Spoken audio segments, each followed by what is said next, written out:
notification bell to never miss a video from Foreign Admits.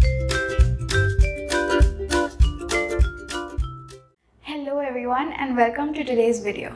In this video, we're going to talk about the student visas available to study in the UK. We're going to cover the types of visas, the eligibility criteria, documents and proofs that you're going to be needed, and more. So if you want to know about this, please keep on watching. Now let's look at the types of visas. If you're over 16 years of age, there are two types of student visas available for you. One is a short-term study visa and the second is a Tier 4 general student visa. Let's look at the short-term study visa first.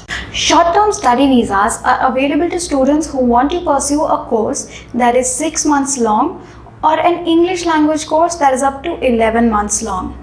In this visa, you can stay in the UK throughout the length of your course and an additional 30 days as long as the total stay does not exceed 11 months. A short-term study visa costs around £200 or around 19,922 Indian national rupees.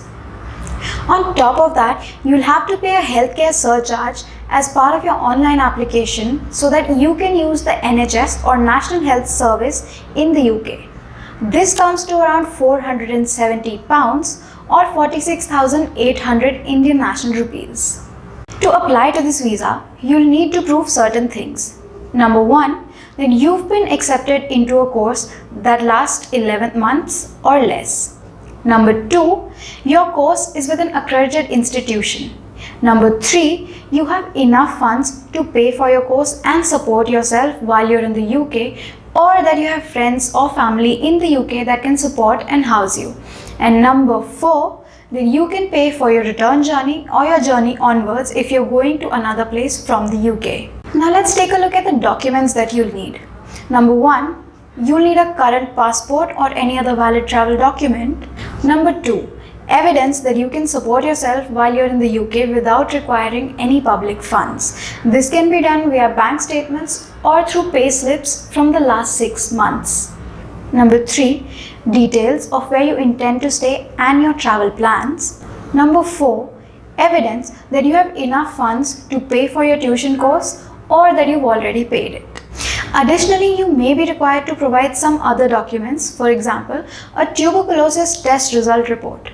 This report is required if you're traveling from certain regions, India being one of them, and if any of your documents are not in the English or Welsh language, you'll need to provide a certified translation.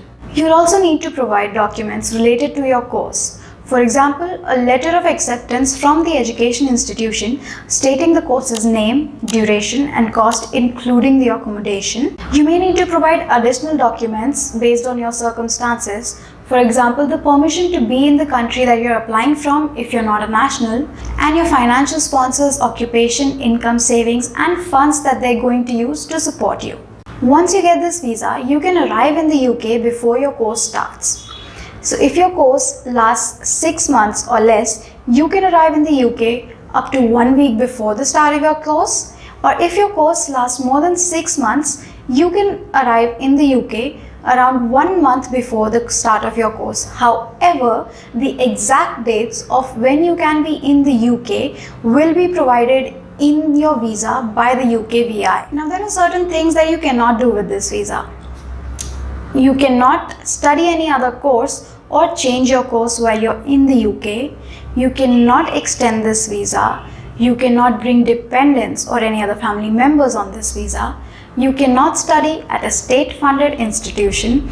You cannot work part-time or carry out any businesses. You cannot apply for most benefits like public funds or state pension. Okay, now let's dive into the Tier 4 student general visa. If you want to study at a higher education level, you will need to apply for the Tier 4 student visa. To apply to this visa, you need to wait until you get an offer letter from a university or college before you send in your application. Your university or college will then send you a document called the Confirmation of Acceptance of Studies or CAS. Once they offer you a place in their program, they'll give you a reference number which will be mentioned on your CAS that you need to enter into your visa application. You must apply to visa within 6 months of receiving your CAS. The earliest you can apply for a Tier 4 visa is 3 months before the start of your course, and you'll usually get a decision on your visa within 3 weeks.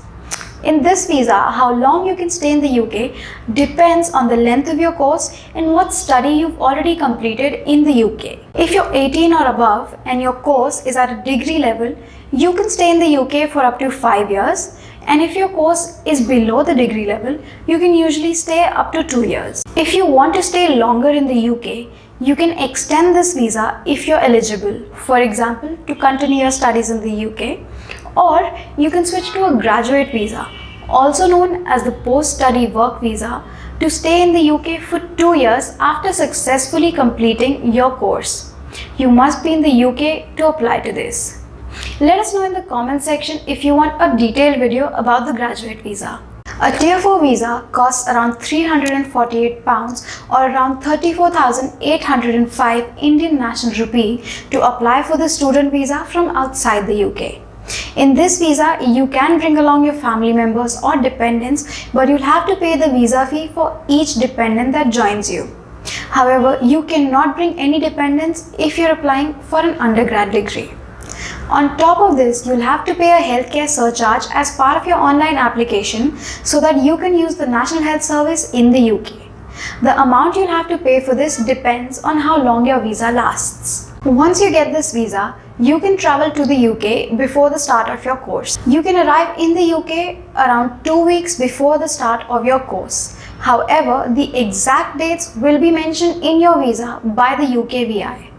You must not travel to the UK before your start dates, no matter when your course starts. With this visa, you can work part-time in the UK for around 20 hours a week regularly or around 40 hours a week during the holidays. Now let's take a look at the documents that you'll need for this visa. Number 1, you'll need a current passport or any other valid travel document. Number 2, you'll need a confirmation of acceptance of studies document or CAS from your course provider. Number 3, enough money to pay for your course and support yourself while you're in the UK. This may vary depending on your circumstance. Number 4, an Academic Technology Approval Scheme certificate or ATAS if your course and nationality require it. Number 5, a tuberculosis test result report. You'll need a TB report if you want to stay in the UK for longer than 6 months and you're a resident of India. And number 6, a written consent for your application from your financial sponsor if you received sponsorship for your course fees and living expenses in the last 12 months. Now let's talk about the money you'll require. As I mentioned, you will be needing to prove that you have enough money to pay for your course and support yourself while you're in the UK. But how much is that exactly? You'll need to show you have enough money to pay for your course for 1 academic year, which is up to 9 months. This amount will be mentioned on your CAS. You'll also need to prove you have enough funds to support yourself without requiring help from public funds. This amount depends on where you're studying. For courses in London, you'll need to show around £1,334 per month or 1,33,350 rupees per month for up to 9 months, which comes around roughly 12 lakh INR. And for courses outside of London, you'll need to show £1,023 per month or 1,02,260 rupees per month for up to 9 months, which comes around to 9,20,000 rupees. Here, London means the City of London and 32 London boroughs. If you're boarding at a residential independent school, you'll need to pay the boarding fees instead. This amount will be mentioned on your CAS. For each dependent you bring, you'll need to prove that you have enough funds to support them too. You must have this money for a 28-day consecutive period. The end date of this 28-day period must be within 31 days from the date you apply for your visa.